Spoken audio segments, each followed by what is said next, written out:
વક્ફ કાયદાની આડમાં બંગાળમાં હિન્દુઓ પર થતા અત્યાચારને સમર્થન કરતી મમતા સરકાર સામે વિરોધ દર્શાવી જૂનાગઢ વિશ્વ હિન્દુ પરિષદ દ્વારા રાષ્ટ્રપતિને સંબોધી કલેક્ટરને પાઠવાયું આવેદનપત્ર।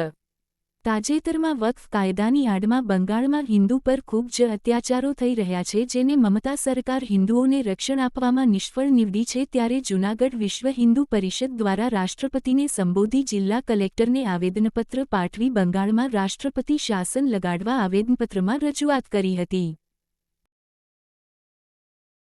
ભરત બિંડી, વિશ્વ હિન્દુ પરિષદ સૌરાષ્ટ્ર પ્રાંત અધ્યક્ષ।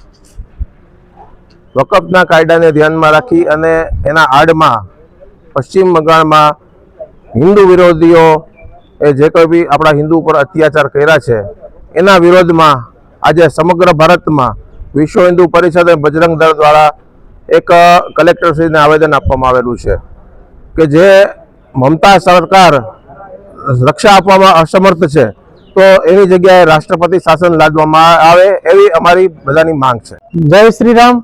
જયેશ ખેસવાણી, વિશ્વ હિન્દુ પરિષદ જૂનાગઢ મહાનગર મંત્રી।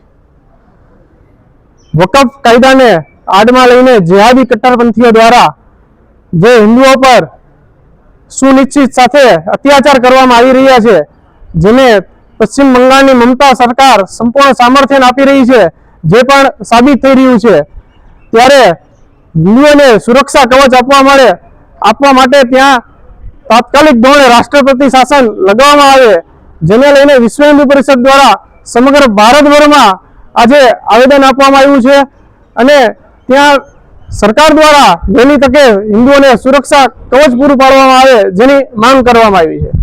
સક્ષમતા નહીં દેખાડે તો વિશ્વ હિન્દુ પરિષદની યુવા પાંખ બજરંગ દળ દ્વારા સમગ્ર ભારતભરમાંથી ત્યાં હિન્દુઓને સુરક્ષા કવચ પૂરું પાડવા માટે સક્ષમ છે અને એમાં આગળ વધવું પડશે, તો વિશ્વ હિન્દુ પરિષદની પણ પૂરેપૂરી તૈયારી છે।